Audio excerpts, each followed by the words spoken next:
अस्सलाम वालेकुम दोस्तों, उम्मीद करते कि आप सब लोग ठीक ठाक होंगे, मज़े में होंगे। वो कहते हैं ना, हम नबाज आएंगे हारने से, ट्रॉफ़ी जाएगी और क्या होगा। तो इसी किस्म के कुछ नारे हमने बड़े सारी टीमों को इस वर्ल्ड कप में लगाते हुए देखा है। सबसे पहली बड़ी खबर आज है कि हम लोगों ने आज सीज़न का पहला स्नोफॉल देख लिया। उसके बाद बात करते हैं कि वर्ल्ड कप की कुछ इंटरेस्टिंग डेवलपमेंट्स पिछले एक हफ्ते में हुई है। जब से मैंने अपनी लास्ट एनालिसिस दी थी, हमने देखा कि किस तरह से इंडिया बमुकाबला इंग्लैंड जो मैच हो रहा था, जो इंग्लैंड की थोड़ी बहुत बची खुची होप्स थी, उन पे कैसे पानी फिर गया। लखनऊ में इंडिया ने पहले टॉस जीत के बैटिंग करने का फ़ैसला किया। उन्होंने सोचा कि चलो हम लोग टेस्ट कर लेते कि अभी तक हम चेज़ करते हैं कि हम कैसे हैं पहले अगर हम बैटिंग करें। वो पहले वो फ़ैसला कुछ अच्छा साबित नहीं हुआ कि हमने देखा कि शुभमन गिल हो, चाहे विराट कोहली हो, केएल राहुल, सब चलते बने। फिर वहाँ पे रोहित थोड़े से डट गए। उन्होंने 87 रन्स की एक महत्वपूर्ण पारी खेली। स्लोइश विकेट था जहाँ पे उन्होंने 229 रन का जो एक टारगेट अचीव किया और उसके बाद से 230 रन इंग्लैंड को करने थे। बाहर से तो लग रहा था 230 होने चाहिए, लेकिन पिच का नेचर देख के और इंडिया जो बॉलिंग लाइनअप खिला रहा है, खासकर जब से उन्होंने मोहम्मद शमी को टीम में शामिल किया है, लग रहा था कि नहीं, ये इनको पकड़ लेंगे और कुछ करने नहीं देंगे, और वही हुआ। और हमने देखा कि जो इंग्लैंड था, उन्होंने अपनी पारी जो है कुछ ना कर सके और वो 129 रन पे सिमट गए और ऑलमोस्ट 100 रन से ऊपर से हार के खुद को और उन्होंने नीचे धंस दिया। और लग ही नहीं रहा था इस वर्ल्ड कप में किसी अंदाज से कि वो पिछले वर्ल्ड चैम्पियंस हैं। उससे बहुत सारी टीमें खुश हुई। सबसे खुश होने वाली टीम उसमें से जो थी पाकिस्तान थी, अफ़गानिस्तान थी, जिनको लगा कि शायद हमारी उम्मीदें अभी भी ज़िंदा है। अफ़गानिस्तान के पास फिर भी 2-3 मैच थे, लेकिन पाकिस्तान जैसी टीम के लिए मैच कम अभी भी पड़े हैं, लेकिन उम्मीद उससे ज़्यादा थी। फिर क्या हुआ उसके बाद से हम चलते हैं कि अगला मैच उसके बाद हो जाता है नीदरलैंड और बांग्लादेश के बीच में एक मैच हुआ था। उस बीच में जो नीदरलैंड ने बांग्लादेश को आसानी से हरा दिया था। और फिर मैच एक होता है श्रीलंका और अफ़गानिस्तान के बीच में, और हम देखते हैं कि किस तरह से अफ़गानिस्तान एक दफ़ा फिर, जिस तरह से उन्होंने पाकिस्तान के चारों खाने चित किए थे, श्रीलंका के चारों खाने चित किए। 242 रन का टारगेट मिला था उनको, और वो 28 बॉल बिना मतलब स्पेयर किए हुए वहाँ पे वो मैच 28 बॉल पहले वो मैच ख़त्म कर लेती है, और उस तरह से वो अपनी जो पोजीशन है और मजबूत कर लेते हैं। उनको यहाँ से लगता है कि हम प्रमुख दावेदार हैं सेमीफाइनल के, हम भी जीत सकते हैं, कि अगर वो एक दो मैच में हम अच्छा कर ले तो हम क्यों नहीं जा सकते आगे। तो उनमें वो सोच होनी भी चाहिए। और एक अपार्ट फ्राम इंडिया इस टाइम सब कॉन्टिनेंट से वो एक बड़ी अच्छी टीम दिख रही है, और ख़ासकर जहाँ पे उनको स्पिन कंडीशन मिलेगी, वो दूसरी टीम को आगे आने नहीं देगी। तो इस तरह से उन्होंने चलता किया श्रीलंका को। श्रीलंका ने अपने चांसेस जो है ओवरकम कर लिए। फिर श्रीलंका को खुद को ब्लेम करना पड़ेगा, वहाँ पर उनका कुछ खासा टूर्नामेंट इस दफ़ा रहा नहीं, एक्सेप्ट फॉर जो एक आध मैच उनने बीच में ब्रिलियंटली खेले थे।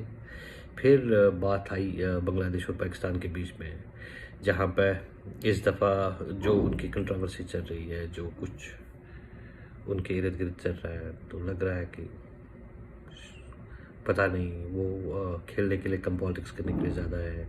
हमने देखा कुछ दिनों पहले इंज़माम पे कुछ इल्ज़ाम लगे, जिसमें मोहम्मद रिजवान इंज़माम को कहा गया किसी कंपनी के पार्टनरशिप में जो मैनेजर है, सारे प्लेयर्स को मैनेज कर रहा है, कन्फ्लिक्ट ऑफ इंटरेस्ट है। और फिर बाद में जो बहुत एक बुरी बात हुई कि जो बाबर आजम के मैसेज को डिस्प्ले किया गया नेशनल मीडिया पे, जो शोएब जट है वो लगता है कि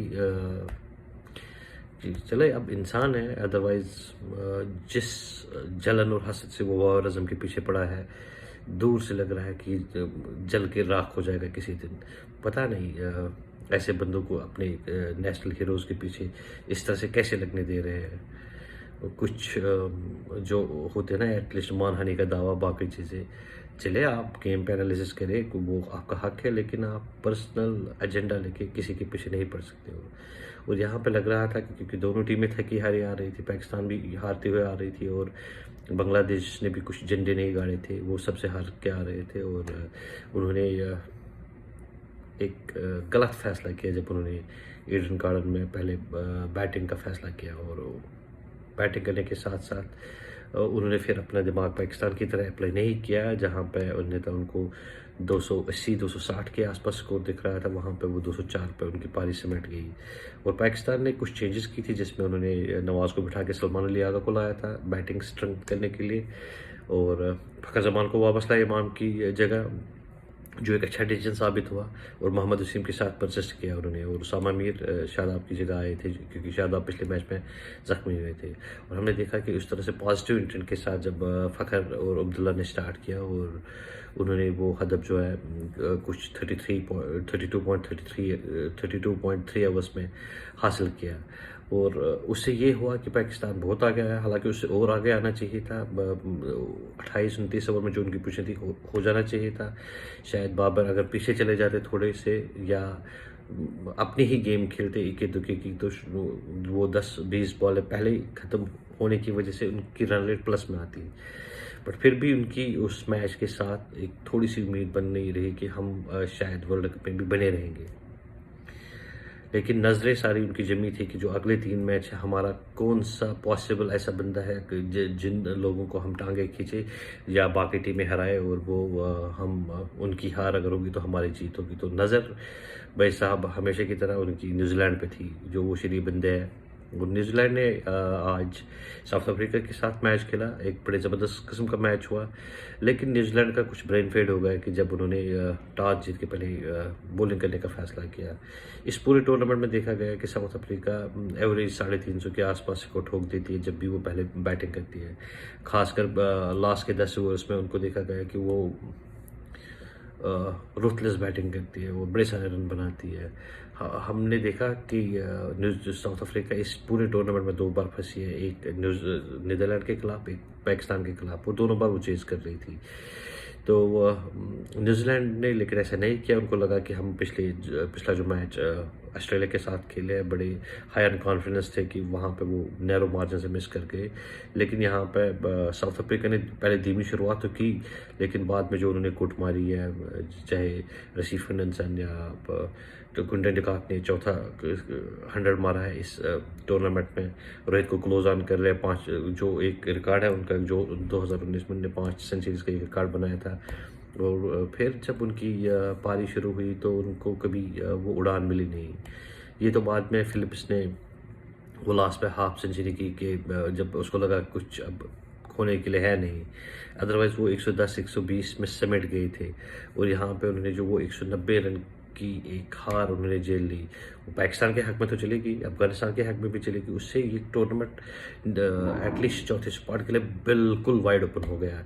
अब डिपेंड करता है कि पाकिस्तान कैसे जाता है बेंगलोर में, और वो कैसे उनके साथ खेलता है। उनको मैच जीतना पड़ेगा अगर उनको टूर्नामेंट में बने रहना है, और मैच भी एक अच्छे मार्जिन से जीतना पड़ेगा।